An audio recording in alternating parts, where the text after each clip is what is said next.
उस शूद्र के कान में पिघला हुआ शीशा या लाख गर्म करके डाल देना चाहिए। और शूद्र कौन है आज की तारीख में? जिन्हें आप SC, ST और OBC कहते हैं, ये सारे शूद्र हैं, सब शूद्र हैं। ये कोई अपने आप को छत्री समझता हो तो तू समझता रहे भैया, इससे कोई फर्क नहीं पड़ता, पर वो जानते हैं कि तू है क्या, तेरी हकीकत क्या है।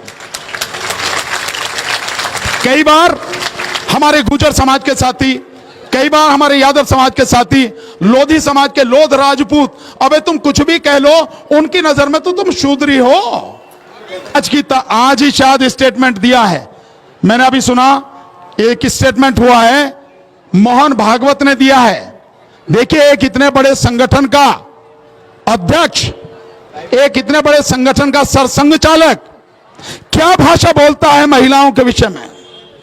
वो कहता है कि तलाक के मामले इसलिए ज्यादा बढ़ रहे हैं कि औरतें पढ़ गई हैं, उनके पास संपत्ति आ गई है, तो ये नहीं होनी चाहिए उनके पास में।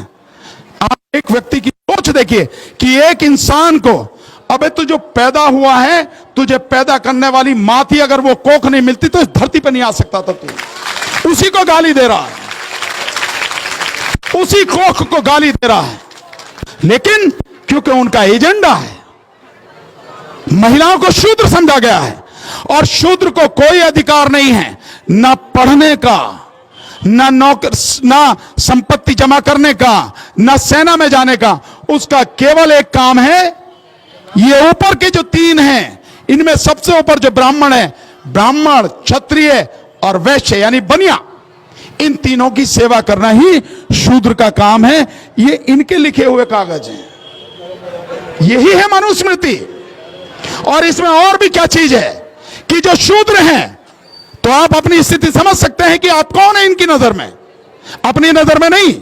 और शूद्रों के लिए जो कहा है वो मैं छोटा सा बताऊंगा, फिर आगे की चीज बताऊंगा कि शूद्रों के लिए कहते हैं कि अगर किसी शूद्र के कान में ऋग्वेद या वेदों का एक शब्द भी पड़ जाए, यानी जो उसमें लिखा है, और कोई ब्राह्मण उसका उच्चारण कर रहा हो, या कोई क्षत्रिय उसको बोल रहा हो, कहीं पढ़ रहा हो, और वो कान में पड़ जाए, यानी मैंने सुन लिया, तो उस शूद्र के कान में पिघला हुआ शीशा या लाख गर्म करके डाल देना चाहिए।